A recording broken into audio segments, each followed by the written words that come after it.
Dek, abang pengen banyak keturunan, dek. Bang, insya Allah adik sanggup kalau itu alasannya. Lagi-lagi suamiku mencoba membujukku dan memberi sebuah pengertian yang tidak ingin aku dengar.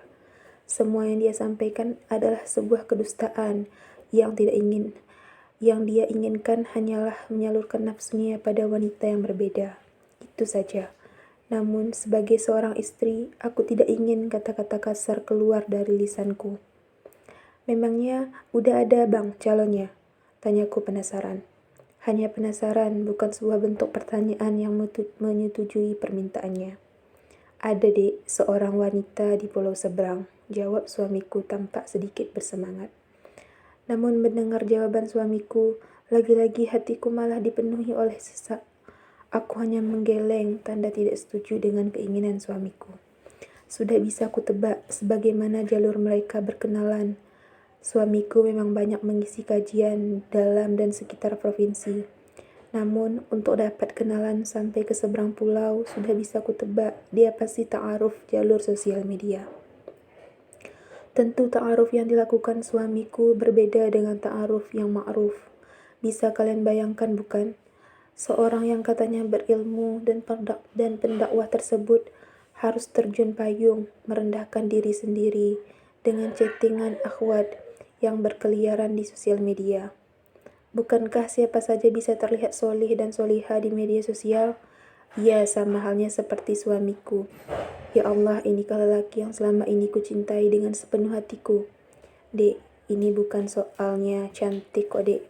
Abang cari takwanya, dek, ujar suamiku memberi penjelasan. Mendengar ucapannya barusan, ingin sekali aku tertawa sekencang-kencangnya. Takwa yang bagaimana yang dia maksud? Aku tahu betul bagaimana perangai laki-laki yang kunikahi bertahun-tahun ini. Pandai sekali suamiku mengejek dirinya sendiri. Wanita takwa mana yang Allah kirimkan melalui akhwat virtual? Ya, memang benar, wanita yang taat adalah yang siap dipoligami.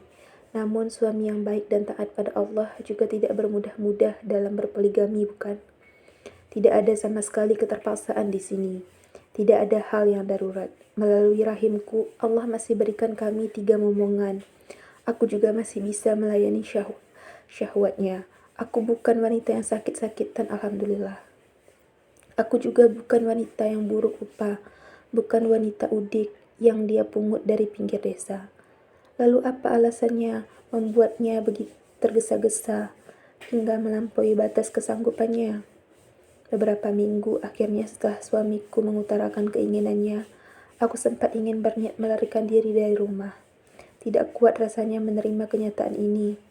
Paling tidak biar suamiku mengerti bahwa aku benar-benar menolak permintaannya dan benar-benar merasa frustasi. Aku pun sempat ingin minggat dari rumah. Aku hanya berani bercerita pada seorang teman yang kuanggap amanah dalam menjaga rahasia. Aku banyak bercerita tentang pelik yang kuhadapi, tentang perangai buruk suamiku yang tidak bisa kuceritakan sepenuhnya di kisah ini. Namun hatiku selalu melunak ketika melihat ketiga anak-anakku yang masih kecil. Akhirnya aku memberanikan diri bercerita dengan kakak tertua dan kedua adik perempuanku. Lalu tanpa pikir panjang mereka menyemprotkan dengan kata-kata yang menohok. Jangan gila, Hamnah. Jangan pernah keluar dari rumah suamimu dengan cara minggat. Suamimu yang buruk, jangan sampai dia membalikkan fakta. Orang-orang yang akan berpikir kamu istri yang buruk. Kamu pikir kalau kamu minggat dia bakal mencarimu. Ya makin gampang dia mencari penggantimu. Begitulah kurang lebih nasihat nyelekit kakak perempuanku. Adapun kedua adik perempuanku sudah tidak merasa heran dengan cerita yang kusampaikan. Mereka menangis pertama kali mendengarnya. Sebenarnya nggak heran kak suamimu bakal ta'adud. Karena memang dari awal kayaknya kamu nggak pernah dicintai, ujar salah seorang adik perempuanku. Mendengar ucapan adikku, hatiku terasa mengecut. Bahkan orang lain pun bisa melihat bahwa cinta suamiku hampir tidak ada untukku. Entahlah, mungkin cara suamiku memang berbeda dengan mengekspresikan cintanya padaku. Aku tidak ingin terus-terusan seuzon dengannya, lalu mengotori hatiku. Maaf ya kak, ini kalau kamu minta pendapatku ya. Kalau aku sih pilih lepas dari suamimu, karena apa yang diharapkan dari suami kayak dia? Agamamu apakah pernah diperhatikan sama dia? Kayaknya enggak lah, soalnya kalau kakak nanya hukum ini itu, minta pendapat ini itu tentang agama, pasti dia suruh kakak cari sendiri. Dia nggak pernah peduli dengan agama kakak. Padahal dia kan ustadz, nafkah juga akhir-akhir ini dia pelit kan? Panjang lebar adik perempuan paling kecilku bertanya dan memberi saran. Apa yang dia katakan memang benar adanya. Dia memang cukup banyak mengetahui perangai suamiku. Karena dia memang tinggal bersama kami berdampingan, mengajar anak-anak rumah tahfiz yang kami emban. Namun yang kubutuhkan sekarang hanyalah keutuhan rumah tangga aku, tanpa ada orang ketiga dan seterusnya. Aku berharap besar pada Allah agar suamiku berubah dan kami bisa memperbaiki semua kerusakan pada bahtera yang kami tumpangi. Pokok permasalahan pada rumah tanggaku bukan hanya bertitik pada niat poligami suamiku, namun rasanya niat itu adalah yang terpahit yang ingin dia langsungkan. Bagaimana kami bisa memperbaiki kebocoran pada bahtera kami jika dia ingin menambah penumpang pada bahtera yang kami keram? Dek, abang pengen banyak keturunan, dek. Bang, insya Allah adik sanggup kalau itu alasannya. Lagi-lagi suamiku mencoba membujukku dan memberi sebuah pengertian yang tidak ingin aku dengar. Semua yang dia sampaikan adalah sebuah kedustaan yang tidak ingin yang dia inginkan hanyalah menyalurkan nafsunya pada wanita yang berbeda. Itu saja. Namun sebagai seorang istri, aku tidak ingin kata-kata kasar keluar dari lisanku. Memangnya udah ada bang calonnya? Tanyaku penasaran. Hanya penasaran, bukan sebuah bentuk pertanyaan yang menyetujui permintaannya. Ada dek, seorang wanita di pulau seberang, jawab suamiku tampak sedikit bersemangat. Namun mendengar jawaban suamiku, lagi-lagi hatiku malah dipenuhi oleh sesak. Aku hanya menggeleng, tanda tidak setuju dengan keinginan suamiku.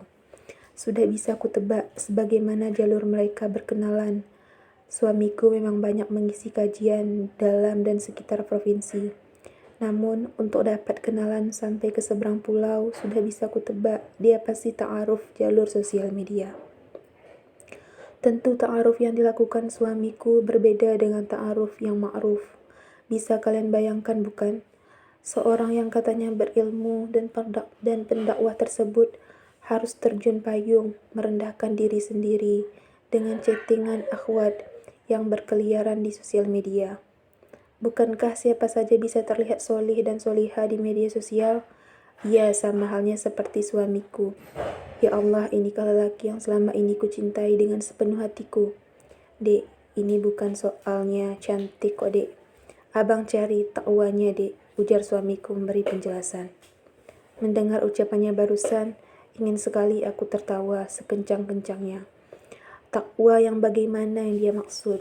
Aku tahu betul bagaimana perangai laki-laki yang kunikahi bertahun-tahun ini. Pandai sekali suamiku mengejek dirinya sendiri. Wanita takwa mana yang Allah kirimkan melalui akhwat virtual? Ya, memang benar, wanita yang taat adalah yang siap dipoligami. Namun suami yang baik dan taat pada Allah juga tidak bermudah-mudah dalam berpoligami, bukan? Tidak ada sama sekali keterpaksaan di sini. Tidak ada hal yang darurat. Melalui rahimku, Allah masih berikan kami 3 momongan. Aku juga masih bisa melayani syahwatnya. Aku bukan wanita yang sakit-sakitan, alhamdulillah. Aku juga bukan wanita yang buruk rupa, bukan wanita udik yang dia pungut dari pinggir desa. Lalu apa alasannya membuatnya begitu tergesa-gesa hingga melampaui batas kesanggupannya? Beberapa minggu akhirnya setelah suamiku mengutarakan keinginannya, aku sempat ingin berniat melarikan diri dari rumah. Tidak kuat rasanya menerima kenyataan ini. Paling tidak biar suamiku mengerti bahwa aku benar-benar menolak permintaannya dan benar-benar merasa frustasi. Aku pun sempat ingin minggat dari rumah. Aku hanya berani bercerita pada seorang teman yang kuanggap amanah dalam menjaga rahasia. Aku banyak bercerita tentang pelik yang kuhadapi, tentang perangai buruk suamiku yang tidak bisa kuceritakan sepenuhnya di kisah ini. Namun hatiku selalu melunak ketika melihat ketiga anak-anakku yang masih kecil. Akhirnya aku memberanikan diri bercerita dengan kakak tertua dan kedua adik perempuanku. Lalu tanpa pikir panjang mereka menyemprotkan dengan kata-kata yang menohok. Jangan gila, Hamnah. Jangan pernah keluar dari rumah suamimu dengan cara minggat. Suamimu yang buruk, jangan sampai dia membalikkan fakta. Orang-orang yang akan berpikir kamu istri yang buruk. Kamu pikir kalau kamu minggat dia bakal mencarimu. Ya makin gampang dia mencari penggantimu. Begitulah kurang lebih nasihat nyelekit kakak perempuanku. Adapun kedua adik perempuanku sudah tidak merasa heran dengan cerita yang kusampaikan. Mereka menangis pertama kali mendengarnya. Sebenarnya nggak heran kak, suamimu bakal ta'adud.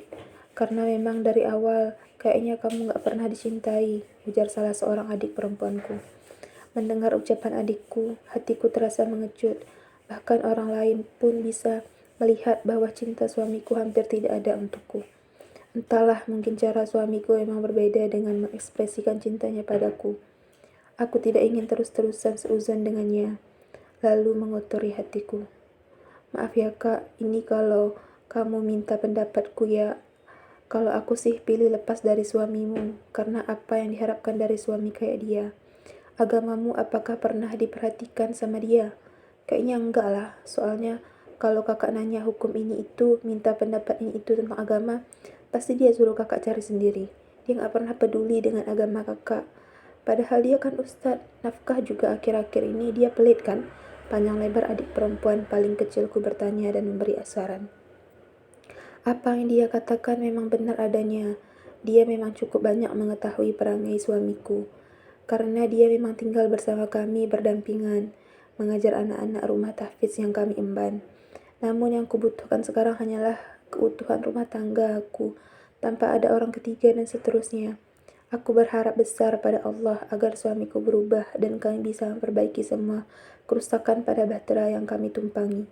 Pokok permasalahan pada rumah tanggaku bukan hanya bertitik pada niat poligami suamiku, namun rasanya niat itu adalah yang terpahit yang ingin dia langsungkan. Bagaimana kami bisa memperbaiki kebocoran pada bahtera kami jika dia ingin menambah penumpang pada bahtera yang kami keram.